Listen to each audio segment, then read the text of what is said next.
to another episode of Inside the Recording Studio.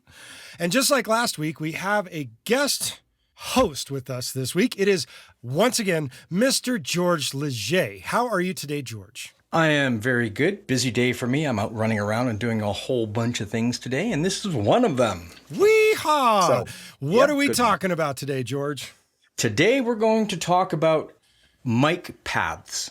What kind of mic we're going to pick, mic preamp we're going to pick, are we going to use compressors? What is the mic path that we're going to use for recording, and how do we choose it? That's right. And this actually came about from a suggestion from my illustrious normal co-host, Mr. Chris Hellstrom. And the reason why is you, my good friend, were the vocal producer for several of my songs. And namely, one of the songs was called Till We Meet Again. And Chris was very interested in how we went about choosing that particular compressor, mic pre, chain, and path, and everything that we did to get that particular vocal sound. And that is why this is this episode today. Okay, here we go. All right. It's pretty simple. It comes down to what microphones you have and what mic preamps you have. True. Literally. That's going to be your main limitation of all of this. Now, if you're fortunate enough to have a universal audio system, you could be in a situation where you have a ton of different mic pre's like I do. Right. Fortunately for me, I have the UAD system, and because of that, I have one of their UA Sphere microphone, which is a modeling microphone. Now, back to Jody's situation. When I was recording with Jody, we only had a couple of different options for the microphone, and we really only had one that we were going to use, which was his C12. Right. He has one of the best microphones that you can buy, period. That's so right. it's a AKG C? No, it's the Telefunken C12. So it is a official C12, but it is not the company that invented the C12, if I'm not mistaken. So it'd be a reissue of redo. sorts. But it's still worth A fortune. Yes, no, it's and it worth an sounds absolute just fortune. totally amazing. It does. So we used the C12. That was an easy choice for us. I can't remember what mic pre we would have used. Well, back I'll then. tell you what it was. He's got it. I walked into the studio with my Avalon 737 SP, and That's we correct. set everything up using that initially. And then you thought, hey, let's try something else. And what was it? It was the 1176. We did make a choice between something else for the pre and then running that into the 1176. Was it the 1073? It may have been. What we had back then was the Neve 1073. Yes. We would have had the UA 610s. Mm-hmm. We would have had the SSL. And we would have had the virtual. No, we didn't have the virtual version of the Avalon yet, did we? No, the Avalon just came out this past year. So we didn't have that. So we would have used probably the 1073. Yeah, I would have thought. I think it was the 1073 and the 1176 that we ended up going with. Right, which is pretty standard. You're going to pick one of the multiple of pre's that you can get your hands on. In Universal Audio land, we have a bunch. We have APIs, we have Avalons, we have tube compressors, the Century Tube Channel Strip, which is a custom channel strip that UA makes. They have the Helios Type 69 mic pre, Manly Vox box. Then they have three Neves, four actually. They have a separate Neve preamp, a 88RS, a 1073, and a 1084 mic pre. They have the SSL E channel strip, which actually does a lot more than just the E channel strip because of the settings in it. Sure. And then they have a 610, a 610A and B, and a V76 preamp only. And that V76 preamp is the same one the Beatles used to use on all of their early records were recorded through V76s. They are part of the red consoles that the Beatles used to record on. Nice. To explain for those that don't know what the 1073 is, it's actually a preamp and EQ in one from Neve, and it's been modeled as we used it from Universal Audio. We ended up going with, in terms of the vocal sound, after we compared the C12 through the Avalon and then the C12 through the 1073 Neve preamp and EQ into the 1176, we went with the 1073 through the 1176 for the actual recording. Yeah, that makes a lot of sense. And probably used a touch of compression on the Avalon as well. No, we didn't even use the Avalon. We didn't use Avalon? No, we opted to use, because the Avalon is also a mic pre and compressor all in one unit. And we ended up going with the 1073 into the 1176. We went directly into your UA. Okay. Yeah. I don't. It's been so long. I know, but I do remember. It's like 12 years ago? Might even be 14. It's been a while. Wow. Yeah. So that's how we basically got yours. We went through all the stuff. We played around with everything, and we found what we felt was best. So here's some notes that I made. What qualities does the voice have? That's an important thing in picking everything. Is it bright and airy like some women? Mariah Carey, for example. Her voice has an amazing sheen. The high end to it, if you listen to her talk, it just has this high end, there's just lushness to it. It's just beautiful and bright. And she uses a Sony C800G microphone, which is this funky little microphone with an actual heat radiator on it to keep it cool. Wow. She goes into a 1073 and then into a TubeTech CL1B compressor. That's the one she uses. Now, what is that one similar to? I've just only ever known it as it. Well, they've done a mic pre as well. They've done the compressor as well. Right. And yeah, these things sound amazing. I mean, the live ones are unbelievably good. Yeah. Unbelievably good. One of my buddies has one. Anyways, each voice requires a different choice of mic to add or subtract to their basic voice. We have a number of different kinds of microphones. We have dynamic microphones, condenser microphones, blah, blah, blah, et cetera, et cetera. When you're recording, a lot of people tend to use condenser microphones. However, what a number of people have discovered is dynamic microphones actually can work really, really good. For example, Tina Turner on It's Only Love by Bryan Adams was recorded with an SM57 mic, handheld. Isn't that how Bono records his vocals too, is through a 57 handheld? I'm not sure, but I wouldn't be surprised. I think it is. So let's see. Barry Manilow recorded some of his vocals on Greatest Love Songs and 15 Minutes, recorded on a Neumann U67 microphone. Of course. Which is... as much as a house. The 67 that I'm talking about, the one mic specifically is owned by a producer named Michael Lloyd.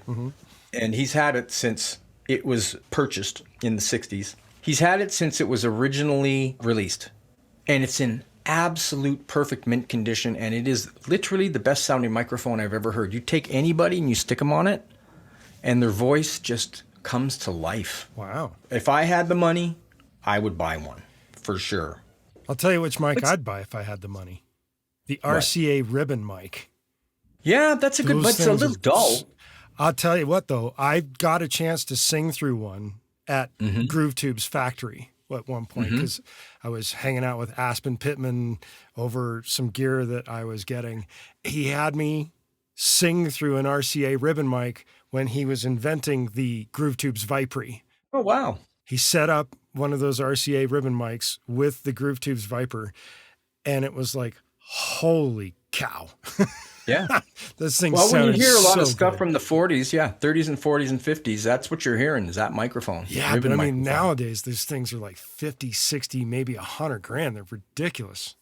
They're as much as a house. So I'm going to go through some of these different microphones right now. I started off, this is a emulation of a Neumann 103 microphone. This is my personal favorite for my voice. I don't have a lot of high end in my voice. This has a beautiful lushness to it that it adds to the high end. So and you're referring to the TLM 103? Yes, okay. I am. Here is a model of a Neumann U47 microphone. And if we listen to it now, we can hear the difference. Yeah, it's got a more rounder tone. It doesn't have as much high end to it, a little bit more presence. So go back to this microphone. You can hear the high end again. That's the 103.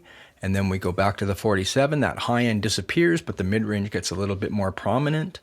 They have some 67s here. There's the 67. And you can hear with that, again, the mid-range changes. The high end becomes a little bit more lush.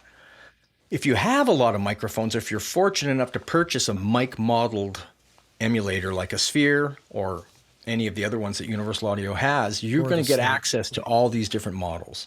The Slate also has that too with their ML1 or the ML2, actually both of them. So yeah, they also have a modeling mic. And then Antelope, I believe, also has a modeling mic as well.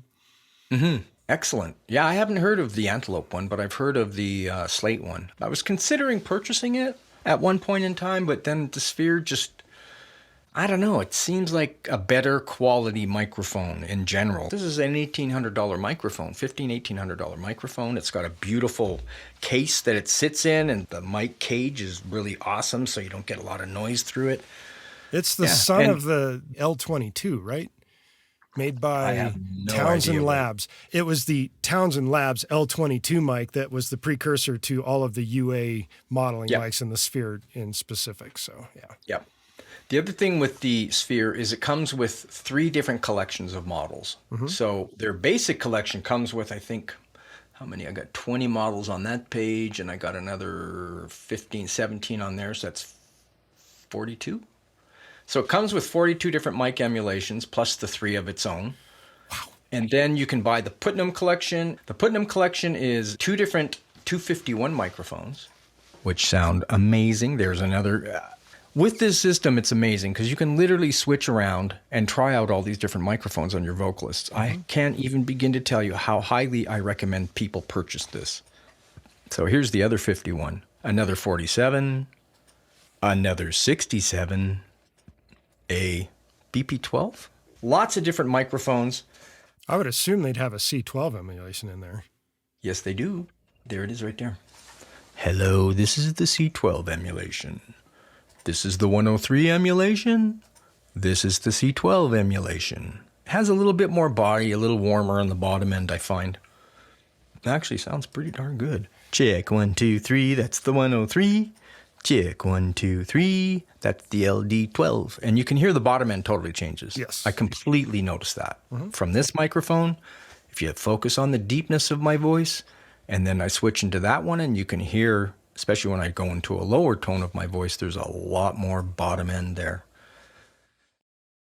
Okay, so once you choose your mic, the rest depends on what you have available for mic preamp compressor combination, or if you do. What I recommend is whatever you happen to have around. Me, I have tons of different mic pre's because of the universal audio stuff.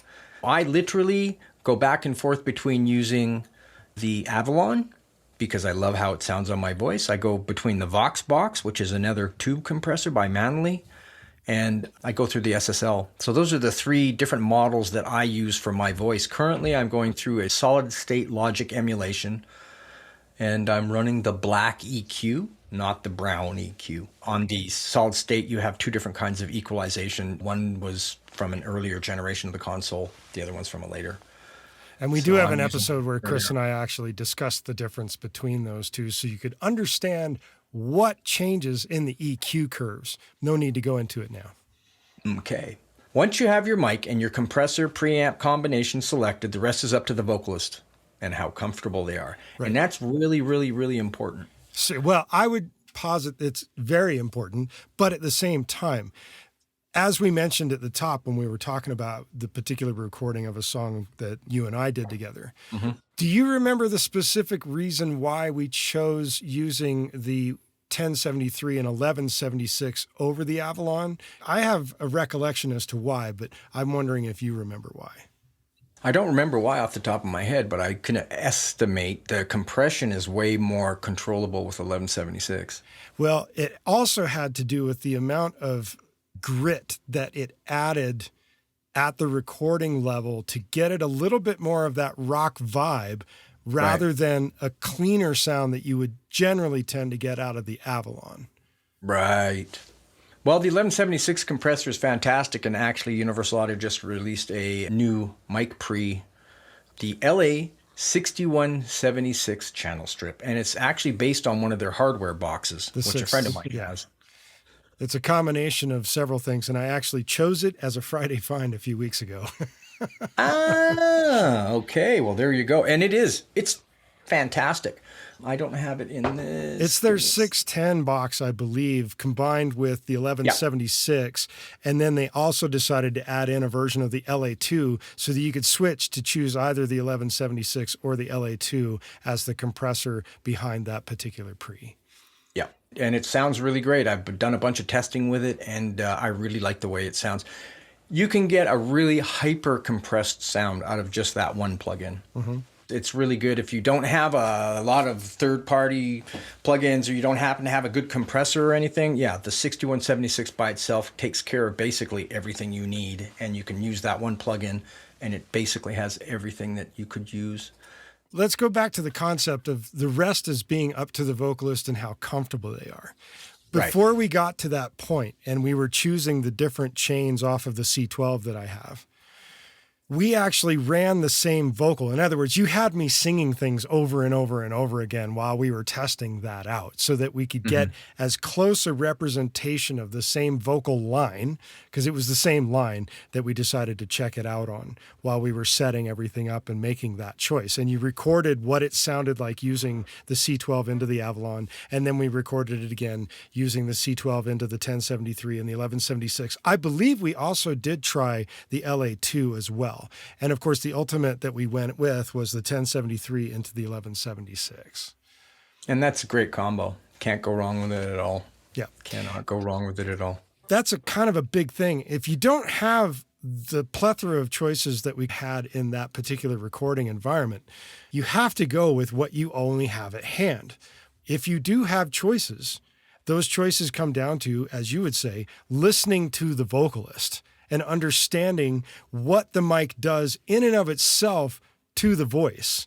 Because what might sound good on my voice, being the C12, may not sound good on your voice. It may not sound good on Dua Lipa's voice. I don't actually know what mic she uses. It comes down to picking a good mic for the vocalist so that the mic is doing a vast majority of the work before it even hits the pre and the compressor, so to speak. It's a complementary thing to the voice. Yep. And the other thing that's interesting, there's kind of a rule that some people use, some people don't. But one of the things I've heard people go and say over the 40 years I've been recording is, and I don't know if this makes any sense as I'm thinking about it, but it's don't use too many tubes, right? Like if you're going to use a tube preamp, try and use a solid state compressor. Ooh. So it doesn't get so mushy. That was something somebody told me like way, way back in the day. That's an interesting concept. I don't think I've ever heard that. Yeah. Yeah. But it makes sense. I was basically told, don't use too many tubes, because if you use too many tubes, the sound is going to get softer and it's going to lose some of its edge.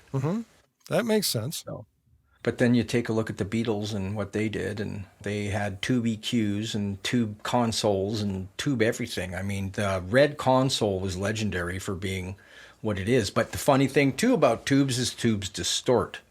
Yes. And that distortion is really, really pleasant. And it creates the nice harmonics that can be added into the vocal as it's being recorded. Yeah. It's an art, but it's experimental, and it's really up to you. I've recorded vocalists on any kind of mic that I can imagine, in any kind of situation. I mean, in houses, in recording studios, in outside. I've recorded outside before. And it's really a blast as long as you have the good stuff, good mic pre, good compressor, and you're encouraging to your vocalist. That's another thing that's important, is how you speak to your vocalist when you are recording. Really try and keep away from negativity. If somebody's doing something, try and at least be positive in your support to them. Yes. You know, there's two ways to say, can you do this better?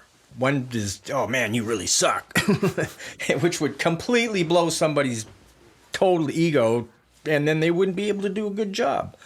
You know, so being supportive on an emotional level is also really important. I mean, vocalists, they're a breed unto themselves, I'll tell you right now. A really good vocalist, they use their whole body as an instrument. One other thing that's really important too in your vocal chain is reverb. Whether or not you use it. Add a little bit of reverb so that the people can get the pitch and stuff properly in their ears. Now, not everybody likes reverb in their returns when they're singing. Actually, one of my friends specifically does not like reverb. She wants her voice dry and completely flat in her face, super, super loud for her to get the melody. I don't even know how she... I'm surprised that you don't remember that. That's how I like it. I do not want any effects on my voice as I'm recording. For me, and this is my personal preference on that, it is distracting to hear that is not the room that I'm in. It's distracting to hear delays. To me, if I'm not hearing exactly what I'm doing represented, it makes me waver a bit more than it does if there is nothing. If it is bone dry, I can hear exactly where I need to move my vocal cords, so to speak, to get them into pitch. So it is down to the vocalist.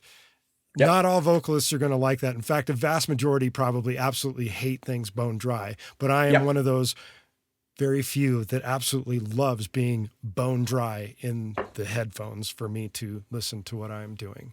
That way I don't have to pull an ear off. That's why a lot of people, I think, pull an ear off, and they don't even maybe realize that if they just took all the effects off their vocal, they could leave both headphones on. Not me. I need my reverb, and I don't like my voice. Well, right? It took me a while to be okay with mine. Process it up and muck it up. Sure. It sounds better to me, and I find I can sing better. And maybe that's why a lot of other people are the same way. Maybe they don't like their voice either. For me, it was a matter of getting used to my voice. I'm not saying that I have a great voice, but it's easier for me to sing when it's bone dry. And it's just the way it's come out for me. And that's part of your whole vocal chain, is whether or not you're going to add effects for the vocalist to listen to. And it's an important factor. It's also something that you should have the discussion with the vocalist. Don't just assume that when they walk in, they're going to work via the way you like to work all the time. You need to be conforming a bit to make the vocalist, as George said, comfortable, so that they get a better performance and you get a better recording on the flip side. All right. And with that, let's move on to our Friday finds. George, what have you got this week? So my find for this week is a program called RipX. RipX makes stems. So you can take anything that you've already recorded and you can break it up into a large amount of different components. And the one thing I like about RipX is Logic has one now that gives you 4 stems. Kick, bass, everything else in the vocal. But with this one, you can split it out to bass, drums, guitar, keyboards, vocals. It has more options, loops. It's way, way more complex and works very, very well. I've been able to use this. I'm doing a bunch of covers for fun with a bunch of people. So what we start off with usually is their lead vocal. So we'll load their song into our DAW, we'll get the tempos all matched up, and then we'll pull the lead vocal out so we can use their lead vocal until we're ready to do ours. Oh, right on. Yeah, that works great. Fun. Yeah, you mentioned it last week in last week's episode that you liked using RipX as well. Yeah, RipX is really fantastic. It's not very expensive. It's less than a couple $100. And what it does is amazing AI. It's really, really, really cool. I'll have to check that out. And what's your pick this week, Jody? All right, I'm going with another plugin as well. And we did talk briefly not too long ago about spatial audio, Dolby Atmos sound, that kind of thing. And I've been working in a whole bunch of remixes on a whole bunch of albums, and now I'm about to delve deeply into that. And as of today, and I don't know how long ago this particular plugin came out, it came across my radar today as we are taping this particular episode. The Embody Immerse Virtual Studio Signature Edition Apple Music. That is a gigantic mouthful for a plugin that allows you to mix Dolby Atmos spatial audio and binaural sound from any DAW. Now, we know it's built into Logic in the last couple of updates of it. And then, of course, in Logic 11 that just came out not too long ago, it's been enhanced even more, where you can specifically output from Logic without needing the Dolby renderer. This particular plugin, which is available at Plugin Alliance, the Embody Immerse Virtual Studio Signature Edition Apple Music, the gigantic mouthful, that allows you to use any DAW they claim.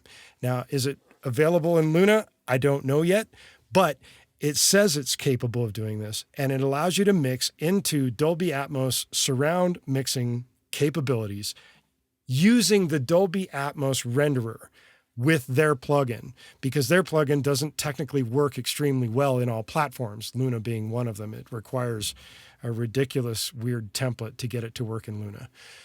Hopefully this particular plugin will solve that issue, and if it does, I'm going to pick it up. That is my pick for this week.